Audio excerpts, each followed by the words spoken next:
Welcome to Pucked Up Hockey Moms, the landing space for moms of all ages, shapes, and sizes. And we won't hate it if the non-mom joins either. We just hope your ears are as unfiltered as our mouths, and you're as passionate about hockey as we are. It's time to get offside, ladies, and no whistles are being blown here.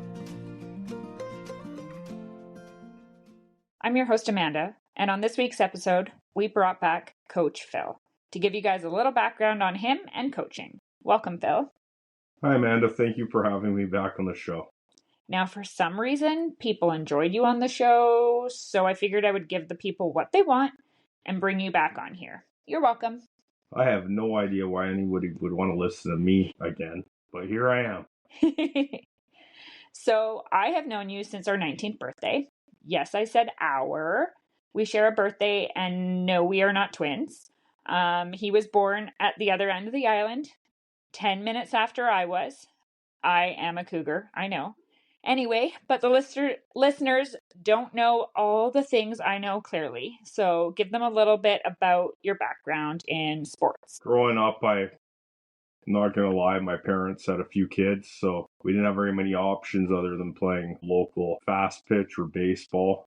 And so essentially I got dropped into that, and I played from the age of 8 to the age of 17 until I tore my rotator cuff, and physiotherapy wouldn't fix it. So years went by, and that was that. You did hear it here, folks, and I know I said it on another episode with Kelly from Minnesota, but no hockey background. But you did play competitive, like we talked about all this time, and that competitive mindset carries to any sport you play or really any job you do. That being said, knowing you didn't play hockey before, what made you decide to start coaching hockey? Well, growing up playing competitive sport, I wanted to win and do the best I could in anything at all times. And so when we first started with our son in hockey, and we came to a practice, and I was watching a bunch of middle-aged men who were quite out of shape, standing around, drinking coffee, not giving very much direction, and barely even able to skate better than I did, even though I didn't play hockey. So it got to a point where I couldn't keep my mouth shut anymore. It's all fine and dandy, to go have fun, but you also want to try and get better, and getting better at a sport translates to your life in the long run. If you just, don't give it your all, that's what you're going to get out of your career in life or anything else. That's so true. And, learning the proper skills and being ready, like when you see coaches that aren't ready with drills for the practice, then you're essentially telling the kids that you don't need to be ready for school. You don't need to be ready for a job. And everyone's a volunteer. I am not knocking volunteers because you know what? Not everybody steps up all the time. And so you're happy when somebody does, and kids are young. But it is best to teach the kids by example. So when you show up and the coach is ready and has all the drills ready to go, then you're showing the kids that that is how they need to show up as well. So what did you think about coaching after your first year? After my first year of coaching, it made me feel pretty good to see the young faces smiling and enjoying everything you're saying, showing them different little things, making them feel important, even if they wasn't the best player on the ice. If you told them they're doing a good job and they could see that they were improving, even if it was something minute, they would have a big happy smile on their face. Parents could see, the confidence coming out of them, and it was a good feeling. Confidence is so big for kids. So to watch them get confidence through sports, I love it. I love seeing that. I love watching each kid grow. And I know some people only really focus on their own kids. Other people focus on the whole team. I know we get so excited watching every kid grow because it's exciting. You get invested in these kids to watch them grow. And I know that's just how I was raised, to be excited for the entire team because you win and lose together. And so when you can watch these little kids just get better together, it's just so exciting. Other than that, what would you say is your favorite part? Going back to what you're saying, there is, sometimes a coach might be a little hard on another kid or to push him a little bit. Yeah. Different things might be said, oh, they're just hard on me, maybe because, they don't want me to get better, or they think, if you're coaching your own kid's team as well, they only care that their kid is getting better or their player is getting better, which is usually not the truth. Like coaches, a lot of us think about it like this, like they want everybody to succeed. It doesn't matter, like the best player on the ice, maybe they go to college or maybe they go play NHL, it doesn't matter. It's the growth of everybody together. Maybe your kid is the worst on the team. Yeah. You're never gonna, like most coaches, they don't want to like belittle or make another kid, feel bad. They want everybody to succeed always. Mm-hmm. And sometimes they even push those other kids because they want them to succeed, maybe because they're not putting full effort or they see something else in them that could help them get better. They see the potential, right? And sometimes kids just aren't used to hearing it in that perspective. And it has a lot to do with perception versus perspective, and when a kid sees it one way. And that's why I find it has a lot to do with how parents phrase it at home. And if you support your kids at home with that feedback and really take that on as saying, the coach is probably trying to point out this, instead of just telling your kid they're right and attacking the coach in return, I think you'll find that you'll get more out of your kid's development as well. I mean, there might be cases where, yes, the coach is wrong, but if you just trust the coach's vision, because they're seeing so many different sides of every kid on the ice, they might not see where that kid fits into the team. And so I think it's really important as a parent, which I've seen as being a wife of a coach, to just sometimes sit back and trust the process, because you are not on the ice and you're not really seeing everything the coach is seeing. How long have you been coaching on and off for now? I know our kids have moved through different associations and there have been gaps here and there, but in total, how long would you say it's been? Yeah, I think it's coming on maybe 10 or 11 years. Some seasons there's more, you're involved a little bit more, and then some seasons you're not involved. And then maybe you're involved with something else, maybe like a spring team or something along those lines.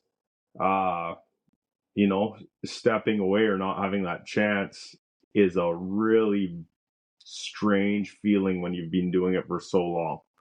Yeah. Like you really start thinking about what's going to happen when your kids have aged out. Like I know you can volunteer for younger kids and do that stuff, but what happens? What happens when your kids aren't playing hockey anymore? What person are you at that point? Yeah. You've been involved with it for so long that it's your life at this point. You love it. You love being around the kids. You love the team atmosphere. You like joking with them at every age level. Like you can kind of makes you feel like maybe like you're a kid again. Yeah. For sure. I know it's fun watching them grow through the stages too, or running into them a couple years down the road. And when they actually value your opinion and get excited about it, that's fun to see. What do you wish you could tell parents to stop asking coaches? The silence is a hard answer. Like I'm that guy that, I hate to say it, will try sneaking out the back door to get away from hey, can you tell my kid to do this? Or, hey, can you tell my child my player to skate harder? It's like, you don't think we've been saying that? Like, you don't think we talk to him on the bench?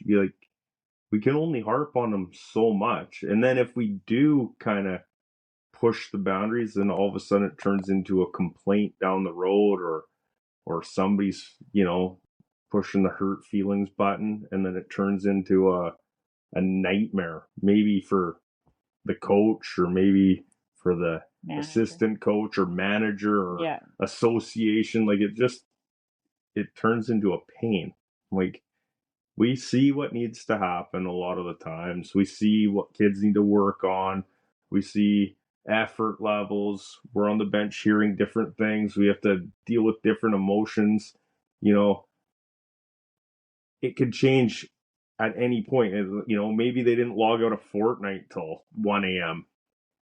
Maybe they didn't take a shit before the game. Like you never know what it is.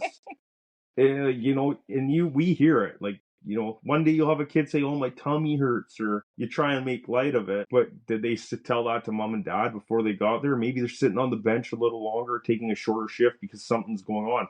Maybe, their friend made fun of them because their shot is bad, or they can't skate as fast, or who knows. But you try and do your best with what you're working with. Like, it's like kind of managing people in a way, making sure that you're, pushing them forward, trying to be positive, trying to be hard on them sometimes to make them get better. Like, there's a fine line.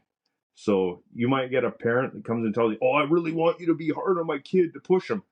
Well, then you do that. And then the next month it's like, "Why are you so hard on my kid? You told him not to do that drill, or you told him to play left wing because you don't, and they're a right winger, or a right defense person." Like, it's always something. Like, yeah, we get it. Yeah, we make mistakes. Again, yeah, most of us are volunteers. We're doing the best we can. But I mean, if you want to go for that next level, then maybe you should be putting your kid in an academy where you're paying for a ex-NHL coach, or, something along those lines. True. What do you wish parents understood from the coach's perspective on the bench? Well, I guess we kind of just talked about that. But I know, as a wife of a coach, then just being a parent other seasons, I've seen and heard many things.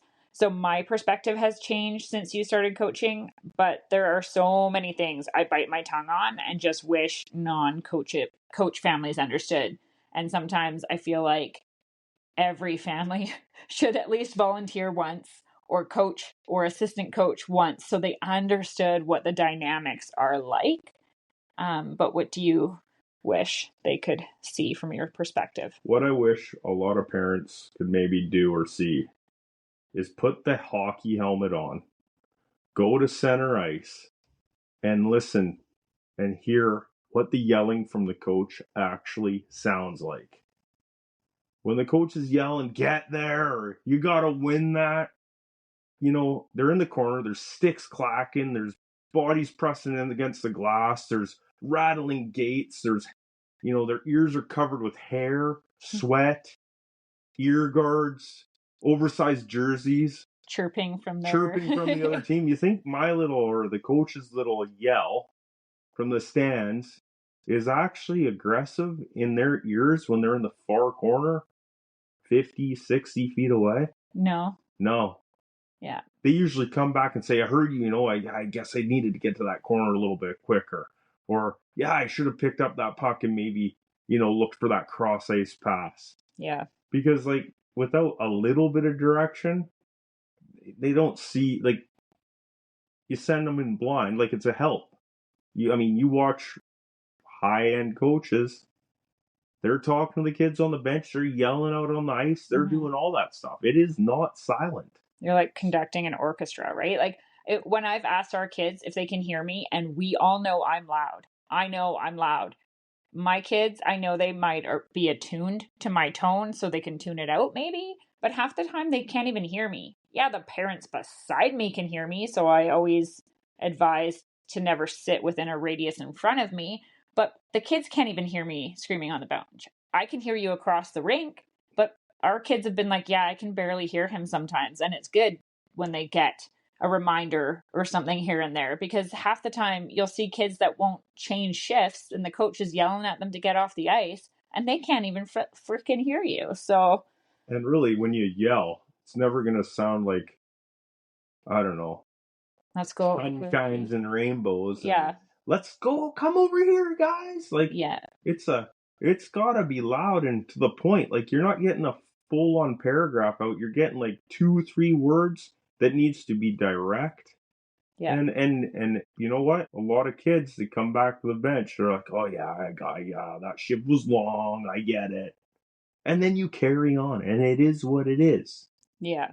But correcting them quickly and in the moment makes it resonates with them so much faster than if you are trying to correct later too. So, but trying to do that and talk to them while they're on the ice or get their attention on the ice, there's a lot of things going on. So yeah, you need to be quick and you need to be fast. We have had 2 kids in the sport now for 11 years. and it never ceases to amaze me how big and how small the hockey world is. But through the years, I would say my favorite part of you being a coach is seeing kids you have coached years ago come chat with you, being so excited. I kind of said this before, of where they are now and watching them play. And then after the game, they ask you what you thought, if they've improved, and then they ask for tips on how they can get better. And I don't think people get to see that side of coaches enough. Like maybe they're like, oh, that coach was so mean to me that year. But then other times they're like, that coach was so much fun. We had the best team bonding. And they're really excited to see, for you to see their development with other coaches, but ask for tips. And I sometimes wish people could see that because it's so cool. I mean, the best thing about that is like not playing hockey. I did not play hockey. And when you're getting a kid that's, playing U17 prep or U18 prep or playing for like these different leagues around, and they come and say, hey, Phil, like, what should I do here? It's like, dude, you're a better hockey player than I was when you were in novice, man. But maybe I can just see a little bit of the game or tell you how to maybe, be a little bit more aggressive or point like the minuscule little thing out. And they eat it up. They like look at you like you're the smartest man, and then they go out and do it. Like it could be as simple as like, hey, when you're D man, you get that pass, and instead of just firing it on ice, maybe like try just to like be a little bit more evasive, move in towards the net and fire that shot. And then, they score a goal. Holy shit. Like, Phil, that worked. Like a little tiny thing like that. And the joy in their face, like it feels good. It makes you feel good. To help someone. Yeah, I love that. Do you wish you could change anything about the sport in like grassroots minor hockey? I wish that, as soon as they started in hockey, 4.5 years old, like let's show body contact.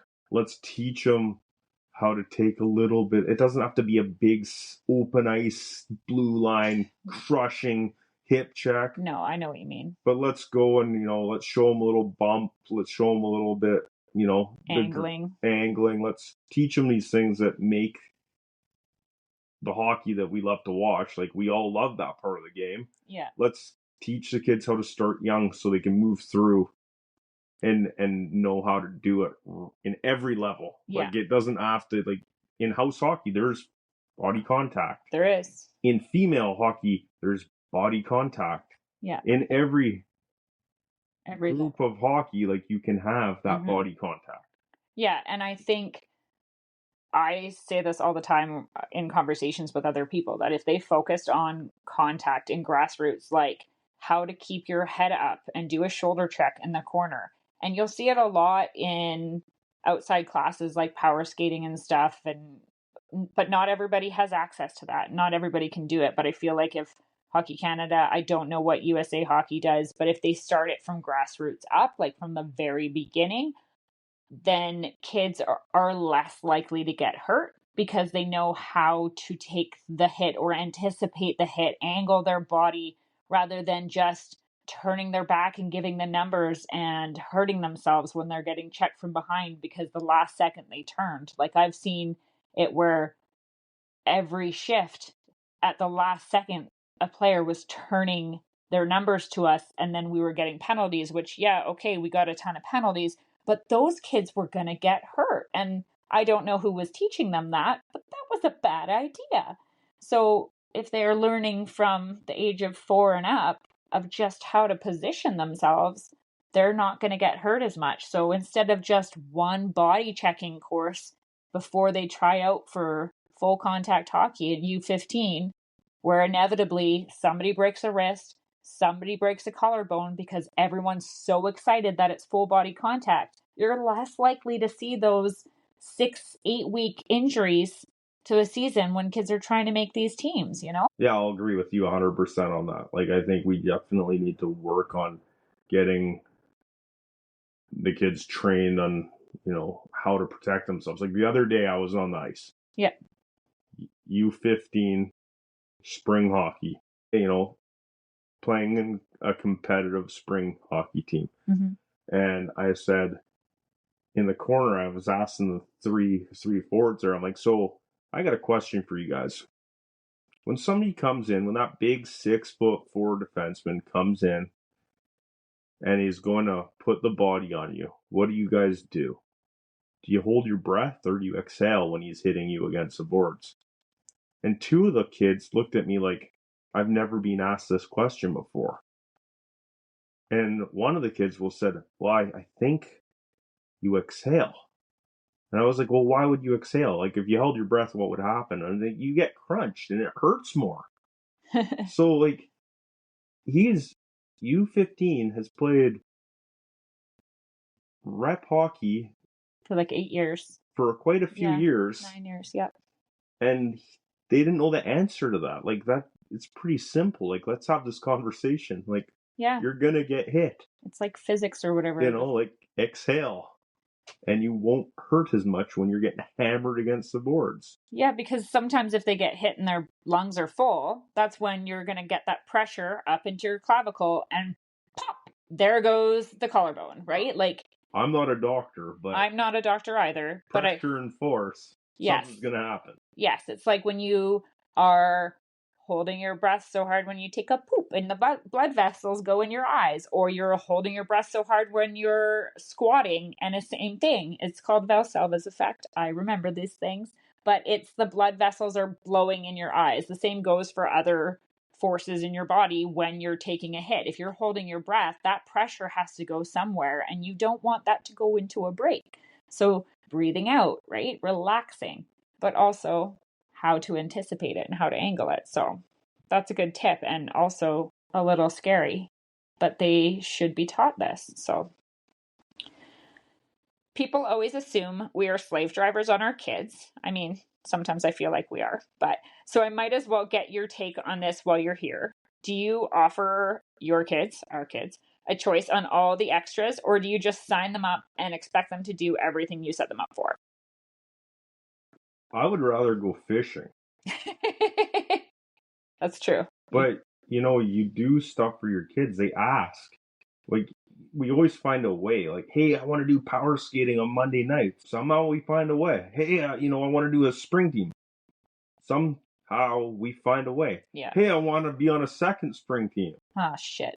I guess somehow find a way. We find a way. Like, you do all this stuff for your kids. Like, I don't think I've ever really pushed them to do it. No.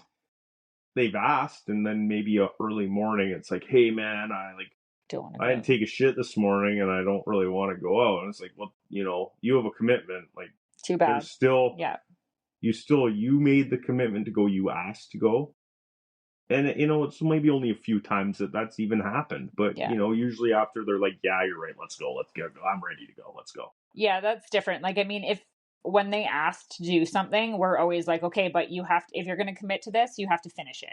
So that's always, I think, been our motto. And once they've signed up, we don't let them, unless they are hurt or they're sick and contagious, or on antibiotics or something, or we are out of town and the team is aware of it.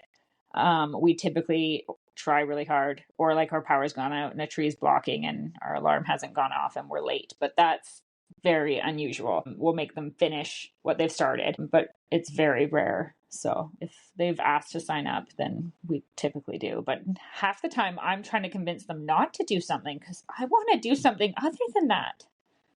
I mean, our daughter, she wakes up in the morning and comes and shakes me to get up. Hey, we got power skating this morning. We got to leave here at the ass crack of dawn to get into town that's an hour away for power skating. Yeah, she's fed the dogs. She's ready to go. And I'm rolling out of bed to have a shower, and then we can just get a coffee on the way up to skating. Yeah. I didn't force that. That was like, I'm ready to go. Let's get this going, Dad. I'm ready. Yeah, it's pretty good commitment for the age, so... Do you find you're harder on your kids being on the bench to try and avoid the perception of favoritism? Yeah, I would say that sometimes they'll get the brunt force of, hey, you got to put a little bit more effort in. I know what you got in you.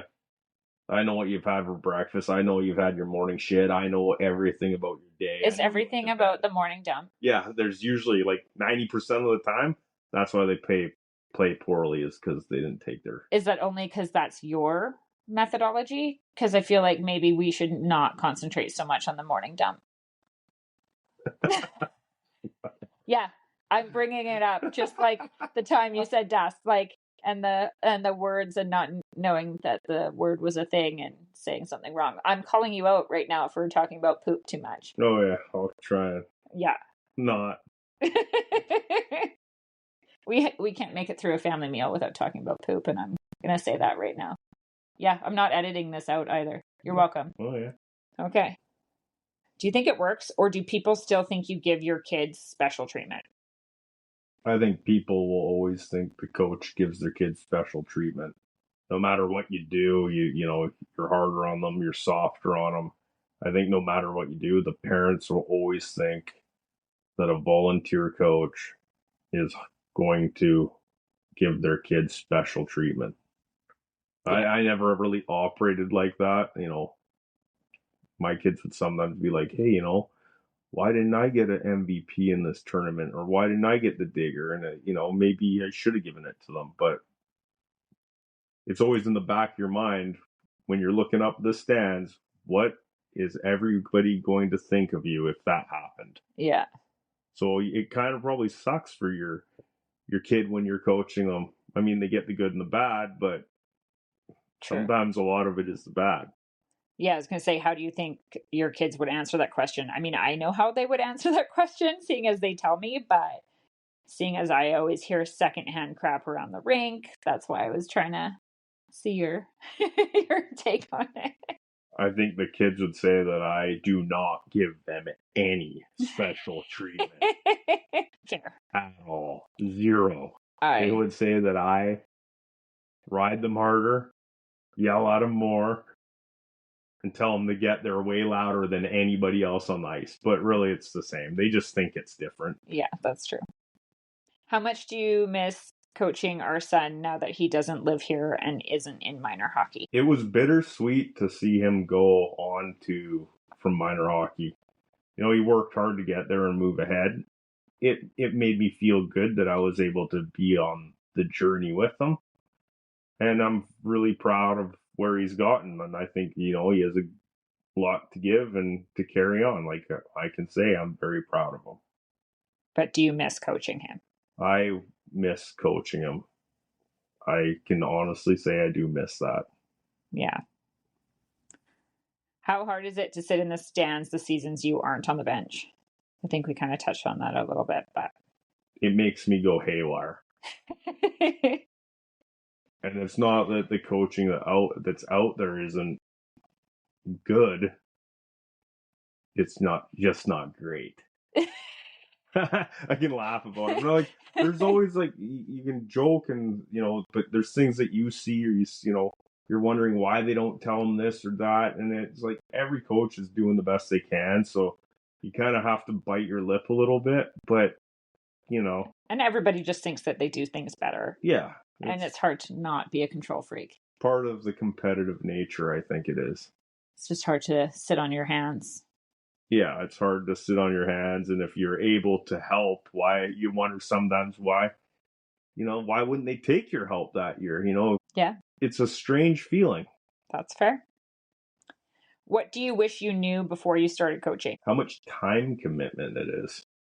Like, you know, it nearly turns into a second job. Yeah. You're sitting, like, you're sitting on your coffee break and you're pulling up different drills because you got to come up with something for Friday's practice or Sunday's practice, and you're sitting there going like, what are we gonna do? We need to work on this. Oh, I'm searching all these drills. Okay, we're gonna go, okay, we'll do this, this, and this. And you're like, okay, yeah, that'll work. And then you get to practice, you're like, oh, you know, 4 kids didn't show up, so we can't do this drill. So they're frantically trying to come up with something else, you know, like, yeah, it turns into a second job. I mean, it's a second job that gives you joy. And doesn't pay you. And doesn't pay you. And costs you all your life savings. And you can't write off on your taxes. Yeah, maybe they should change that. I know. We are in Canada. Like, hockey's our life here, guys. Come on, I know. I feel like you can write some of that off in the U.S. And I know Kelly was saying that Minnesota, like, pays for your hockey gear. And it nearly blew my mind. And I want to move there now. But yeah, we should start a petition. I think we should after the election because nobody's going to listen to us now. Tax write-offs for minor hockey coaches. And tax write-offs for all the investment we spend into hockey, like, or sports, any sports that you invest in your children. This is a bunch of bullshit right here. We digress, which we always do. What is the funniest story from coaching you can share without naming names or associations or anything like that? That doesn't involve poo. Oh man, that's a story. I know it is. May not be the funniest story, but it's kind of something that all added up together. This is a couple years, this is years back. My son gets a few game suspension for a questionable hit that a questionable ref, who might be my friend now, and a questionable coach as well, gave him a couple game suspension for a clean hit behind the net. So we were on our way to a few away games that may have happened to be at the northern tip of the island. So he didn't get to play those games. So it was a nice travel up for no reason. Extra. You're on the team, you got to go. You got to support your team. Sit in the stands. You were the coach. You had to go. He didn't have an option. I could have opted out for that weekend. I was the assistant coach. I could have opted out. Yeah. They would have understood. But that's not the way I operate. We cruise up the island. You sit in the stands for those games. And we come back. The following weekend, back to playing. He's able to play. Tournament. Yeah, we're in a tournament. We go wandering off. And, the kids are playing around in the room and having a good old time. And all of a sudden I have one of the young buddies come running up to me. Coach Phill, come. You got to come quick. It's bad. It's so bad. It's bad. It's everywhere. And I'm going what's everywhere? The blood. It's everywhere. And I'm going what's going? He hit his ankle on the pull-out bed. And I'm going, you gotta be kidding me. Well, I get up to the room, and it is an absolute war zone. There is blood everywhere. Arterial spray blood. On the walls, on the bed, on the carpet. And I'm going what's going on? And there's my kid sitting in the room, pressure on his foot. We weren't fucking around, Dad. We were just hanging out. And I stepped off the bed. You think I can get the truth out of him to this day? He just stepped off the bed. But he split his ankle open. And we went to the emergency room, got it stitched up, and guess what? Missed the rest of the tournament. He didn't even play a single game. So we missed because of a questionable call from a questionable ref. About 8 games in a row because of the dumb call. Questionable call. Oh, stop. And then the questionable injury. Shenanigans. Okay, to be fair, how long did it take for you to own up to your mother about your questionable injury? It's still a questionable injury. 18 years. And she said, I knew.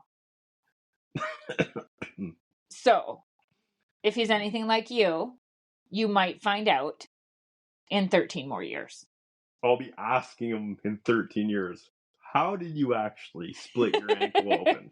You should be asking the other kid, because I guarantee you that kid won't hold out that long.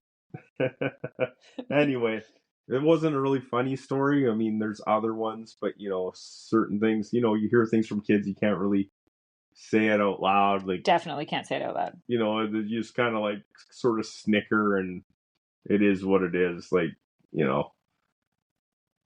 Yeah. Hockey kids are crazy kids. Oh, they are. The female girl, like the female hockey players, are just as bad. Yeah, they're all just as bad. They're like the girl hockey players. They're savage. Are just as savage as the guys. It's Yeah. just a bit different. Yeah, it's a different level. But there's more mental game with the girls. Like, yeah, I think so. Yeah, there's a little bit more. They're smarter, so they have like a savage forethought to it.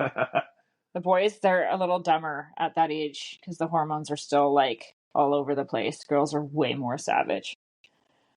I speak as a girl, and I'm allowed to say that. You're not, so keep down over there. Where is your favorite place to sit or stand when you aren't the coach, and why? I like to sit far away from everybody in the corner. I look like that grumpy dad standing with his arms crossed because I just am afraid that I might say something that could hurt somebody's feelings or, make a comment that, doesn't make everybody feel warm and bubbly. Bubbly. But I mean, I'm not gonna lie, those TikTok videos when you see those coaches pretending to be scouts, I have done that multiple times. It is my favorite. Because I think it is hilarious. Well, you have like the hockey jacket, so it makes it perfect. Oh yeah, it's even better. It's awesome. Which kid's yours out there? Oh yeah, needs to work on his stride, eh? Now, after all of that, what do you think you have learned or has impacted you most by being a coach? I think that what I've learned is all players want to be treated with respect first. Mm-hmm. And I'm going to say that because I went to coach female for a bit, and most the girls on those teams, they want to be treated as a hockey player. Absolutely. They want to be talked to as a hockey player. Yeah.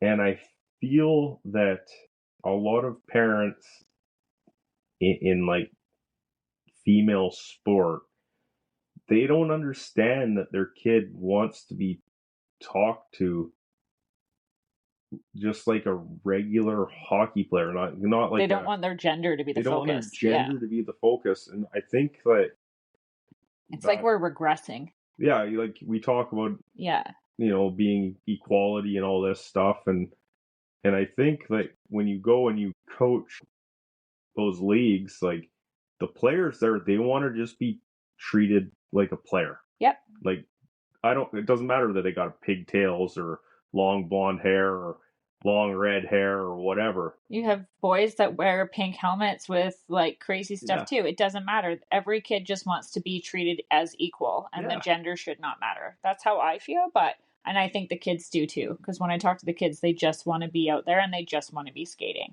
Yeah. I think it's unfortunately a lot of the parents that change that perspective or force their own opinion on it and can cause issues. So I think sometimes you just need to take a step back, or parents need to take a step back and just let their kids lead the way on how they want to be treated. Yeah. I stole your question. I'm sorry. I think you answered it how I wanted it to go. I might have just drabbled on for a little bit too long there. I mean, it sounds like our 23 years together, so I felt like I could interpret that well for you. Good. Okay, At least somebody got it.